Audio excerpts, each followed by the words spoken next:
എല്ലാവർക്കും നമസ്കാരം. ഇന്ന് നമ്മൾ പറയാൻ പോകുന്നത് ഈ പല സ്ഥലങ്ങളിലും സംഭവിക്കുന്ന ഒരു വളരെ മോശമായൊരു മാന്ത്രിക പ്രയോഗത്തെ പറ്റിയാണ്. ഇത് ചിലപ്പോൾ എക്സ്പീരിയൻസ് ഉള്ള ആൾക്കാരുണ്ടാവും, അത് കേൾക്കുമ്പോൾ നിങ്ങൾക്ക് മനസ്സിലാവും. അപ്പോൾ ഇതുപോലെ തന്നെ ഒരു ജോലി സ്ഥലത്തുണ്ടായ ഒരു അനുഭവമാണ്.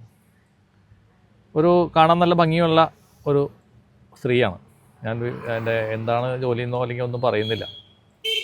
പറഞ്ഞു കഴിയുമ്പോഴേക്കും അത് ചിലപ്പോൾ എക്സ്പീരിയൻസ് നമ്മൾ ഹീൽ ചെയ്ത് കൊടുത്ത ആൾക്ക് ചിലപ്പോൾ പുള്ളിയുടെ അനുഭവമാണല്ലോ എന്ന് തോന്നിപ്പോവും. അതുകൊണ്ടാണ് ഇതേപോലെ ജോലി സ്ഥലത്തുണ്ടായ ഒരു വശ്യപ്രയോഗത്തെ പറ്റിയാണ് പറയുന്നത്.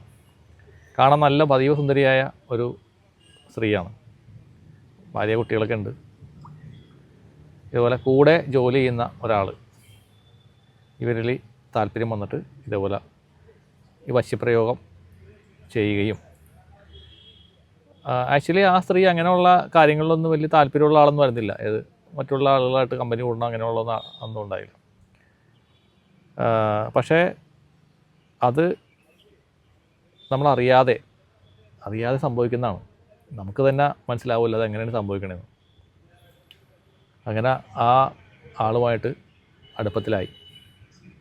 അടുപ്പത്തിലായിട്ട് ഇതേപോലെ അവർ തമ്മിൽ ഒരു ഭാര്യ ഭർത്ത് ബന്ധം പോലെ ഉണ്ടാകുകയും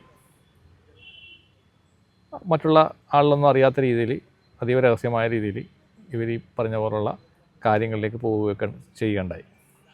പക്ഷേ ഇതിനകത്ത് ഉള്ളൊരു വിഷയം എന്താ വെച്ച് കഴിഞ്ഞാൽ, ഇത്തരം കാര്യങ്ങൾ നമ്മൾ ചെയ്യുമ്പോൾ നമ്മളറിയാതെ നമ്മളായി ചെന്ന് വീഴാണ്. നമ്മൾ ആ സംഭവത്തിലോട്ട് നിന്ന് വീഴുന്ന അവസ്ഥയിൽ ശാരീരികമായ ബുദ്ധിമുട്ടുകൾ ഈ സ്ത്രീക്കുണ്ടാവും. കാരണം വശ്യപ്രയോഗം ചെയ്യുമ്പോൾ മാന്ത്രികമായ കർമ്മങ്ങൾ ചെയ്തിട്ടാണ് അത് ചെയ്യുന്നത്. അതുപോലെ എന്തെങ്കിലും സാധനങ്ങൾ കഴിക്കാനായിട്ട് ചിലപ്പോൾ കലക്കി എന്തെങ്കിലും സാധനം കൊടുക്കുകയും ചെയ്യും. അവരെന്തൊക്കെയാണ് ചെയ്യണമെന്നുള്ളത് എനിക്ക് അറിഞ്ഞൂടാ. ഇതിങ്ങനെ എനിക്ക് വിഷ്വലിൽ കാണുന്ന കാര്യങ്ങളാണ് ഞാൻ പറയുന്നത്. പിന്നെ പലരും അനുഭവങ്ങൾ പറഞ്ഞ് കേട്ടിട്ടുണ്ട്. നേരിട്ട് ഞാൻ കണ്ടിട്ടില്ല കേട്ടോ. ഇതൊന്നും നിങ്ങൾ പറയുമ്പോൾ നിങ്ങൾ ചോദിക്കും ഞാൻ കണ്ടിട്ടുണ്ടെന്ന്. ഞാൻ കണ്ടിട്ടില്ല. പല കാര്യങ്ങളും വിഷ്വലിൽ വരുന്നത് ദേവി കാണിച്ചിരുന്നമായ കാര്യങ്ങളാണ് ഞാനിവിടെ പറയുന്നത്. അപ്പോൾ അങ്ങനെ വരുന്ന സമയത്ത് നമ്മൾ ഇതുപോലെ ഈ ഹീലിങ്ങിന് വരുന്ന സമയത്ത്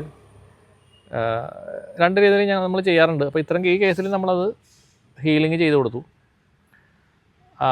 ആ സാധനത്തിൻ്റെ അടുത്ത് റിലീസ് ചെയ്ത് കളഞ്ഞു. അതോടിട്ട് പെട്ടെന്നായിരുന്നു ഈ അയാളോടുള്ള വെറുപ്പ് തുടങ്ങുന്നത്, സ്റ്റാർട്ട് ചെയ്യണം.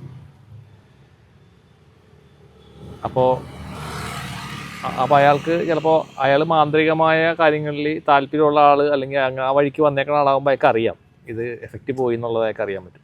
അപ്പോൾ അയാൾ ചിലപ്പോൾ വീണ്ടും അത് ചെയ്യാനുള്ള സാധ്യതയുണ്ട്. അതുകൊണ്ട്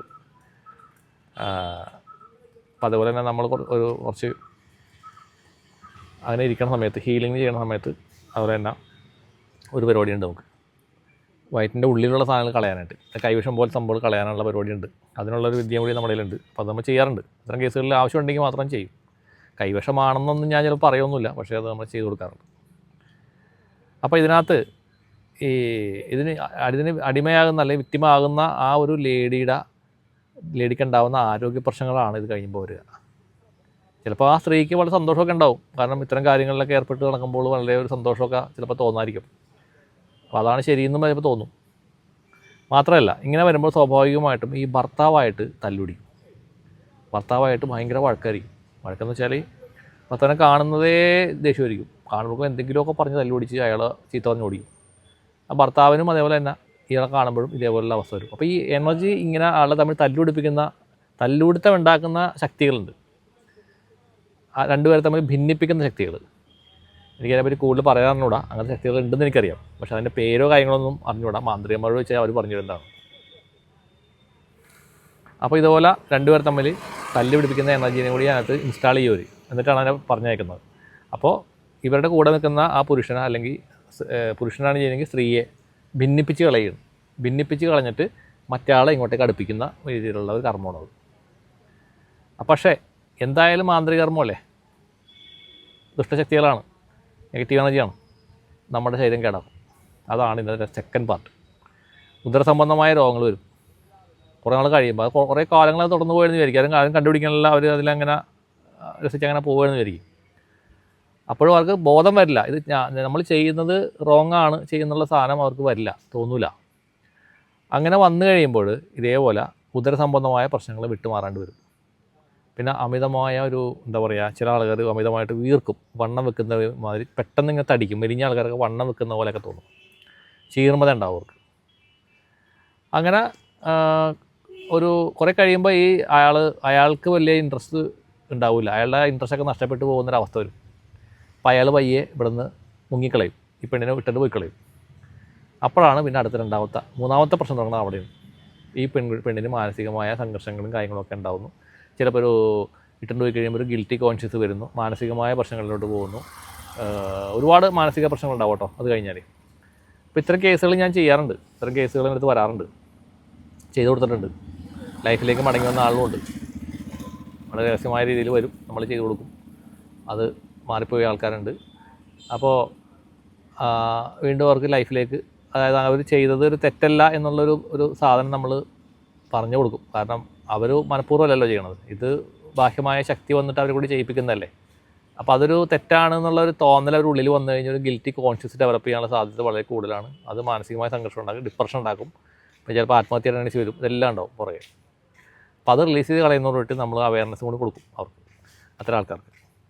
അങ്ങനെ കൊടുത്തു കഴിയുമ്പോഴേക്കും അവർ ലൈഫിലേക്ക് മടങ്ങി വരാനുള്ള ഒരു സാധ്യത വളരെയധികം കൂടുതലാണ്. അപ്പോൾ ഇത്തരം കേസുകൾ നമുക്ക് കൈകാര്യം ചെയ്യാറുണ്ട്. ഇപ്പോൾ ഞാനതിനെപ്പറ്റി റിവീൽ ചെയ്യാണ്. അപ്പോൾ ഇത്തരം കാര്യങ്ങളുണ്ടെങ്കിൽ, നിങ്ങൾക്ക് അങ്ങനെയുള്ള ബുദ്ധിമുട്ടുള്ള കാര്യങ്ങളൊക്കെ ഉണ്ടെങ്കിൽ നിങ്ങൾ ഒന്ന് ചെക്ക് ചെയ്യുക, അതങ്ങനെയുള്ള വിഷയങ്ങളെല്ലാം ആണോ എന്നുള്ളത് ചെക്ക് ചെയ്യുക. എല്ലാം അങ്ങനെ ആയിക്കോളുന്നില്ല കേട്ടോ. ഇപ്പോൾ ഭാര്യ അകന്നു പോകുന്നത് ഭർത്താവിൻ്റെ മോശമായ പ്രവൃത്തി കൊണ്ടാവും. കള്ളുകൂടി മദ്യപാനികളായിട്ടുള്ള ഭർത്താക്കന്മാരുണ്ട്. ചില പെണ്ണുങ്ങൾക്ക് മദ്യപാനികൾ ഇഷ്ടമല്ല. അപ്പോൾ പിന്നെ നമുക്ക് പറഞ്ഞിട്ട് കാര്യമില്ല, അവിടെ ബ്ലാക്ക് മാജിക്കൊന്നുമില്ല. അയാൾ മദ്യപാനം നിർത്തി മര്യാദക്കാരനായി കഴിഞ്ഞാൽ പെണ്ണിനോട് ജീവിക്കുക, അത്രേ ഉള്ളൂ, സിമ്പിളാണ്. അപ്പോൾ അത് മദ്യത്തിൻ്റെ മണം ഇഷ്ടമില്ലാത്ത പെണ്ണുങ്ങളുണ്ട്. അപ്പോൾ നമ്മളത് മനസ്സിലാക്കണം, എന്താണ് നമ്മുടെ കൂടെ പാർട്ണറായിട്ട് ജീവിക്കുന്ന ആളുടെ ആ ഒരു കുറച്ച് ബേസിക്കായിട്ടുള്ള റിക്വയർമെൻറ്റ് എന്താണ്, അയാളുടെ ഇഷ്ടങ്ങൾ എന്താണ്, അനിഷ്ടങ്ങൾ എന്താണെന്ന് മനസ്സിലാക്കിക്കൊണ്ട് പ്രവർത്തിക്കുകയാണെങ്കിൽ ഒന്നിച്ച് മുന്നോട്ട് പോകാനായിട്ട് സാധിക്കും എന്നുള്ളതാണ് എൻ്റെ വിശ്വാസം.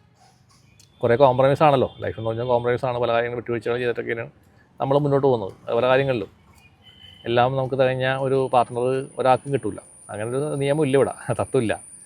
100% സാറ്റിസ്ഫൈഡ് ആയിട്ടുള്ള ഏത് പാർട്ണർമാരാണ് ഉള്ളത്? നിങ്ങളൊന്ന് ആലോചിച്ച് നോക്കും, നിങ്ങളാണെന്ന് ആലോചിച്ച് നോക്കും. അല്ല, അതില്ല, അപൂർണ്ണതയുണ്ട്, എല്ലാത്തിലും അപൂർണ്ണതയുണ്ട്. ഇപ്പോൾ പറഞ്ഞാൽ എനിക്കാണെങ്കിൽ അപൂർണ്ണതയുണ്ട്, ഞാനും പൂർണ്ണമൊന്നുമല്ല. അപൂർണ്ണത എന്ന് വെച്ച് കഴിഞ്ഞാൽ ഇത്തരം കാര്യങ്ങൾ പറയുമ്പോഴും ആകളിലും ചെയ്യുന്നു. അതിനകത്ത് പൂർണ്ണമായ വിവരമൊന്നും എനിക്കില്ല. എനിക്ക് കിട്ടിയേക്കണ സാധനം വെച്ച് ഞാൻ ചെയ്യുന്നു മാത്രം. പൂർണ്ണത ഒരിക്കലും മനുഷ്യർക്ക് ഉണ്ടാവില്ല, അതാണ് ഞാൻ മനസ്സിലാക്കണ സത്യതാണ്. ഇത്രയൊക്കെ ഞാൻ വലിയ പുള്ളിയാണെന്ന് പറഞ്ഞാലും അത് എനിക്ക് തോന്നല്ല അങ്ങനെ പൂർണ്ണത മനുഷ്യർക്ക് ഉണ്ടാവില്ല.